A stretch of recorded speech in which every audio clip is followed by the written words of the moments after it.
Auzu billahi minash shaitanir rajim, bismillahir rahmanir rahim. Les règles de la politesse dans les réunions.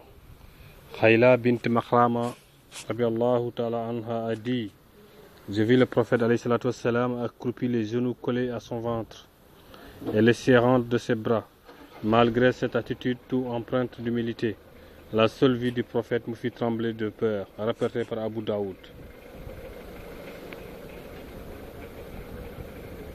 As-Sadid ibn Suwayd rabiallahu ta'ala anhu rapporte que le messager de Dieu passa devant moi alors que j'étais assis ainsi.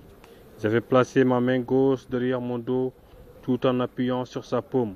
Il me dit: tu t'assois à la façon de ceux qui ont encouru la colère de Dieu. Rapporté par Abu Daoud. Ibn Umar rabiallahu ta'ala anhu a dit: le messager de Dieu Mohammed sallallahu alayhi wa sallam, que l'un de vous ne fasse surtout pas lever quelqu'un de sa place pour l'occuper lui-même, mais élargissez plutôt votre cercle et espacez-le. Selon Abu Huraira rabiallahu ta'ala anhu, le messager de Dieu alayhi salatu wassalam a dit: quand l'un de vous se lève en quittant sa place, puis il retourne, c'est à lui qu'elle revient. Rapporté par Muslim. Jabir ibn Samura rabiallahu ta'ala anhu a dit: quand nous allions auprès du prophète Mohammed sallallahu alayhi wa sallam, chacun de nous s'asseyait à la première place qu'il trouvait. Rapporté par At-Tirmidhi et Abu Daoud.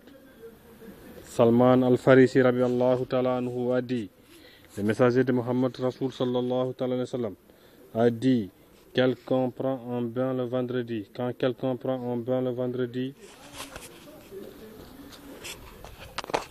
se purifie de son mieux, se met un peu de son parfum ou touche au parfum de ses femmes, puis sort vers la mosquée où il installe sans séparer deux voisins.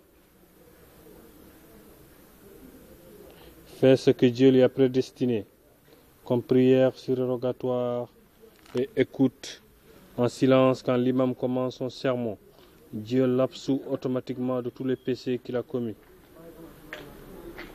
Ça va mon frère, tu vas bien? Masha'Allah. De tous les péchés qu'il a commis depuis le vendredi dernier jusqu'à ce vendredi. Rapporté par Al-Bukhari.